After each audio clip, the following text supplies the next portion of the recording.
Welcome to your personalized deep dive. So this time, we're going way back ancient Egypt.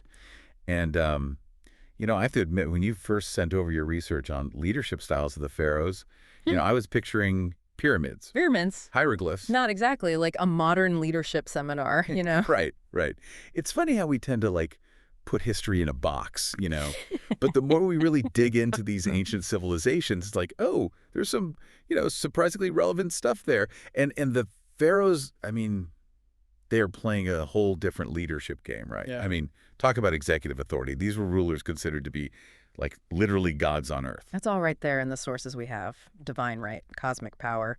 But, okay, let's say you're already a god king, right? Where's the motivation to actually lead? Did they just post on that whole bow down, I control the weather thing? It's tempting to think that, right? But it wasn't quite that simple. You see, their power was very connected to this concept of Ma'at. Essentially, Ma'at is like cosmic order, right? This really delicate balance that keeps everything running smoothly. So the pharaoh, they weren't just a ruler. They were like the guarantor of that order. And when you think about it like that, every Nile flood, every harvest, it was a direct reflection on your leadership. Yeah, it's starting to sound a lot less like, divine privilege and a lot more like a pretty high-stakes performance review. Exactly. It really was. And to maintain that image of control, right? Cosmic control, Yeah. They had an incredible understanding of symbolism, of image, of really projecting an idea. They didn't just rely on, just on their word. Right.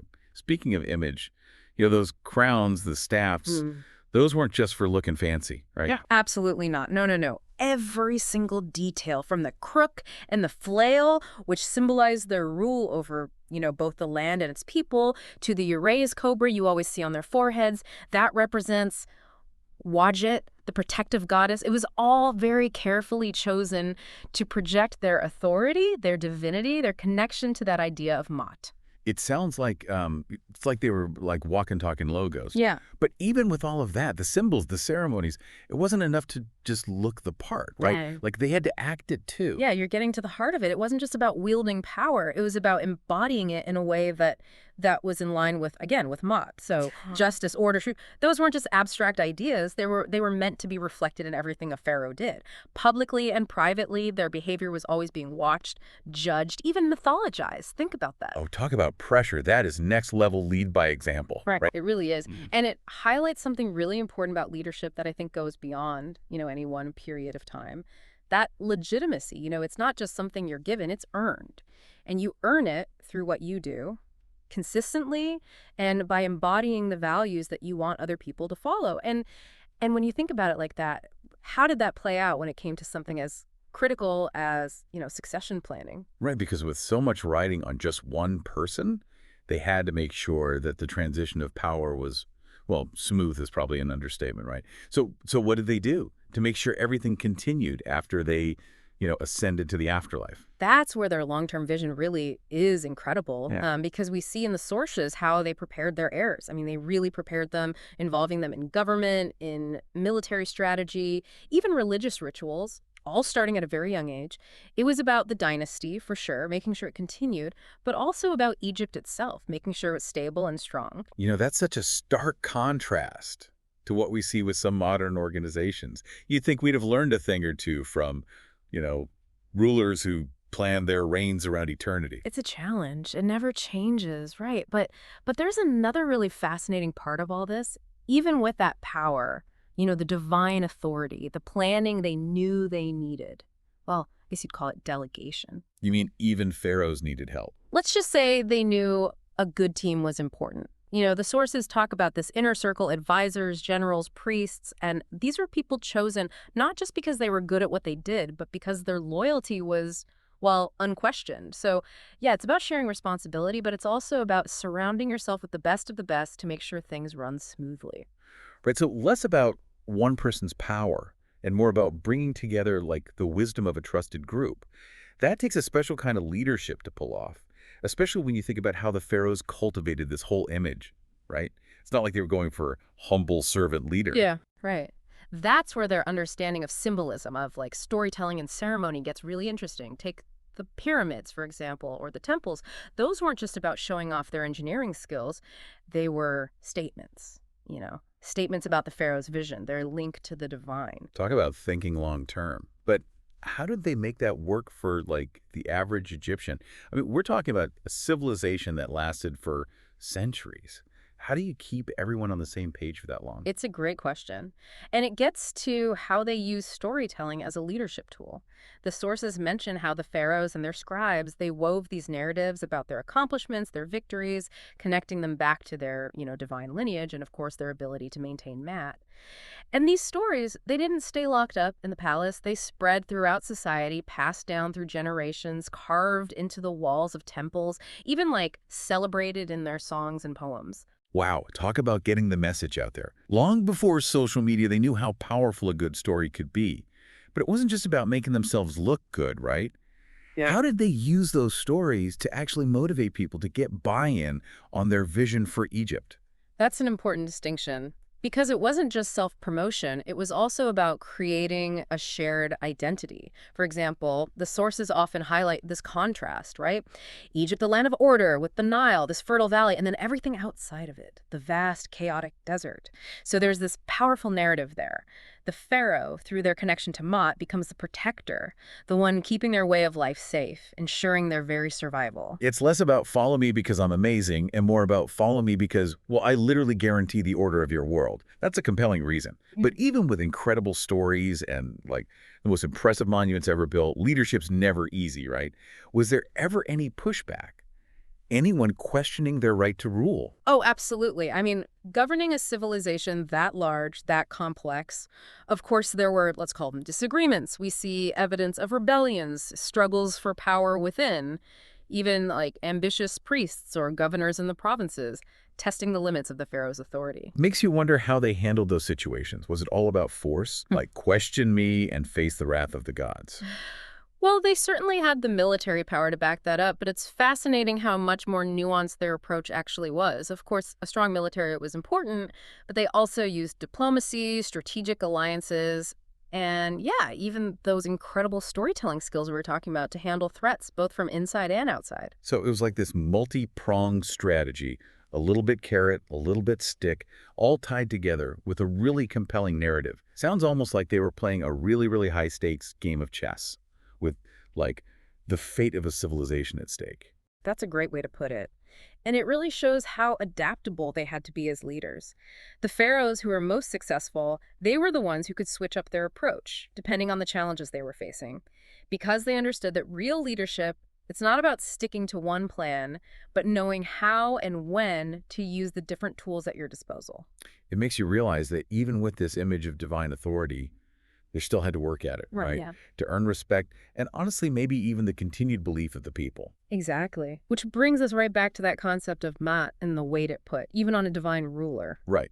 It wasn't just about keeping things running day to day, but about maintaining this balance on a cosmic level. What did that actually look like? I mean, it's a level of responsibility that's it's almost impossible to imagine. If the Nile didn't flood enough, if the harvest wasn't good, it wasn't just bad luck. It meant you, as Pharaoh, weren't living up to your end of the bargain. Like your connection to Mot was weakening. Man, that's pressure. It really is. They were accountable to, well, to forces beyond, human comprehension almost. And that's where this idea of them being like intermediaries between the gods and the people really comes in, right? Because to keep the gods happy, to keep that cosmic balance, the sources show they used these elaborate rituals, offered incredible gifts, even built those, massive temples as a way to like appease the gods. Wow. So it's like they're constantly, I don't know, negotiating with the cosmos, Yeah. trying to keep everything running. And on top of that, they've got an empire to manage, armies to lead, laws to uphold. Did they ever get a break? Right. It makes you wonder. But, even with that divine status, we have to remember they were still human. And the sources do give us these little glimpses into that other side of their lives, pharaohs as husbands, wives, parents, even as like supporters of the arts. That's interesting. So not just these untouchable gods, but like people with families, with, maybe even hobbies. Did that more relatable side ever clash with this image they'd created as divine rulers? Oh, definitely. There are examples of that tension. Some pharaohs, they were known for being a little, let's say, extravagant. Their tombs were filled with treasures, things like that.